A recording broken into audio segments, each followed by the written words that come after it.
पिछले 2-4 दिन मैं चला जाऊँ तो मुझे दिल की दर्द शुरू होगी। अब मुझे पता था वो क्यों हुई है, वजह क्या थी। मैंने तरबूज पी लिया, अगले दिन मैंने फालसे का जूस पी लिया, फिर रात को एक कज़न है उसने वो शरदाई सी बनाई, खुद तैयार की, बड़ी मज़ेदार सी, बोतल भर के वो पी ली। मतलब 2-3 दिन ना लाइन से ही ठंडे मशरूबात बहुत ज़्यादा पी ली। अब मुझे फील हो गया कि गैस होने लगी है। अब जैसे ही मैं अपनी ज़ाती बात बता रहा हूँ, 2-4 दिन पहले की बात, हम जब फील करते हैं तो मैं लोगों को भी वो चीज़ें समझाते हैं। तो जब गैस ज़्यादा शुरू हुई ना, तो मेरे ये पेट वाली जगह पे, लेफ़्ट साइड पे आपका मिड है और इसी साइड पे दिल होता है, बाईं तरफ, ठीक है जी।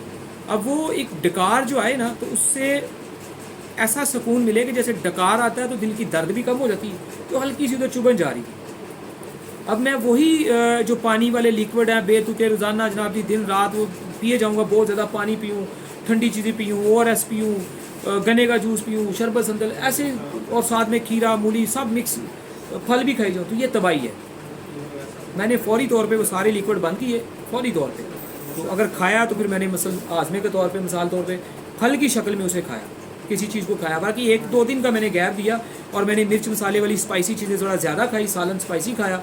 मैदे ने जैसे हीट पकड़ी, गैस ख़त्म होगी। वो जो गैस का प्रेशर दिल की तरफ जाता था, अब है भी है तो दिल की तरफ नहीं जाएगा, नहीं जा भी रहा, फ़ौरन रिकवर हो गया। तेज़ मिर्च मसाला, करारी चीज़, तिक्का कबाब खा लें, लेकिन रहता ऊपर से बोतल है, इस तरह की चीज़ें नहीं होती। या घर का बना हुआ कोई भी सालन स्पाइसी खा लें शोरबे वाला, फ़ौरन हीट कम हो जाती, पानी कंट्रोल कर दे एक दफ़ा फ़ौरन। तो सवाल ही पैदा नहीं होता कि वो गैस आपके दिल की तरफ जाए या कोई परेशानी दे। तो पानी की ज़्यादती भी नुकसान करती है, सोच समझ के 2-4-5 गिलास घूंट घूंट करके पीना चाहिए, फिर एकदम ज़्यादा गिलास भर भर के नहीं पीना चाहिए, फिर इंसान बेहतर रहता है।